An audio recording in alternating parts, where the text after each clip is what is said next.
Vous allez avoir besoin d'un port pour que les pétroliers puissent aborder, vous allez avoir besoin d'un pipeline pour aller des puits de pétrole au port, vous allez avoir besoin de soldats pour protéger le pipeline des terroristes, donc on amènera aussi quelques soldats, et vous allez avoir besoin de beaucoup d'argent pour financer tout ça.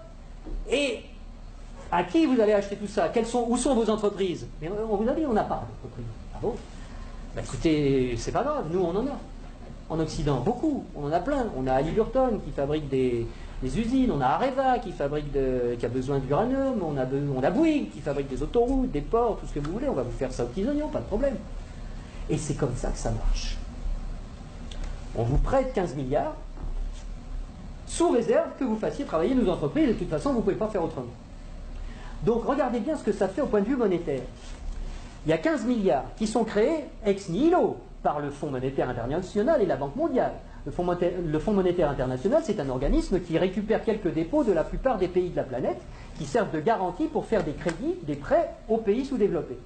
Donc il y a 15 milliards qui partent de la Banque mondiale et qui vont sur les comptes du pays sous-développé.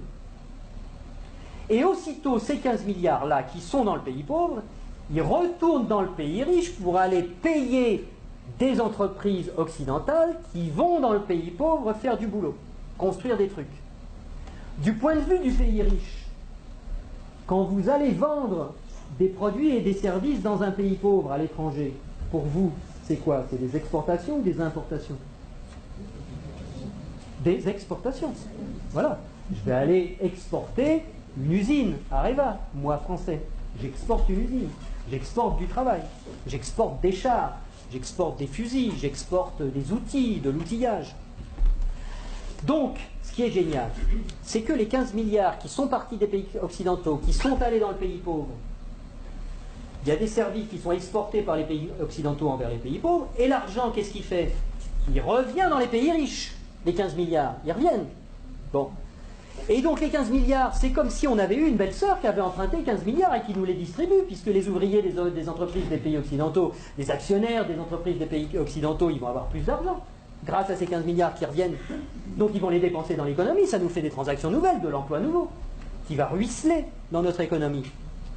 Mais ce n'est pas tout à fait comme si c'était des belles-sœurs qui les avaient empruntées, parce que les belles-sœurs, il aurait fallu qu'elles rendent les intérêts, et donc qu'elles reprennent leur argent, et qu'elles en reprennent le double, et que nous, on ait des nouveaux emprunteurs qui arrivent pour payer les intérêts des nouvelles belles-sœurs. Là, non. C'est qui la belle-sœur qui paye les intérêts?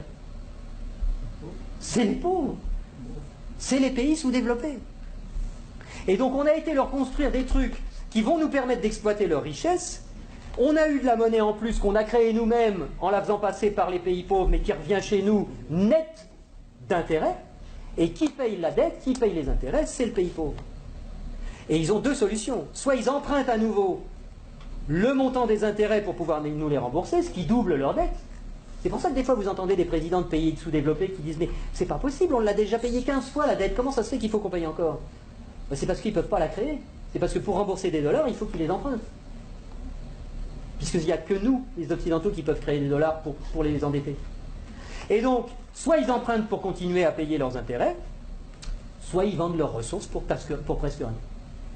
Ce qui nous permet à nous d'avoir le niveau de vie qu'on a. Et d'avoir les ressources des pays sous-développés, qu'on a bien choisis parce qu'ils étaient riches en ressources dont on a besoin, et d'avoir le niveau de vie qu'on a, et d'avoir de l'essence pas chère, et d'avoir des iPhones pas chers, etc. C'est grâce à ça. Donc il faut réfléchir à ça aussi. Il faut savoir que si on a le niveau de vie qu'on a, c'est parce qu'il y a une prédation sur les ressources de la Terre entière qui nous profitent.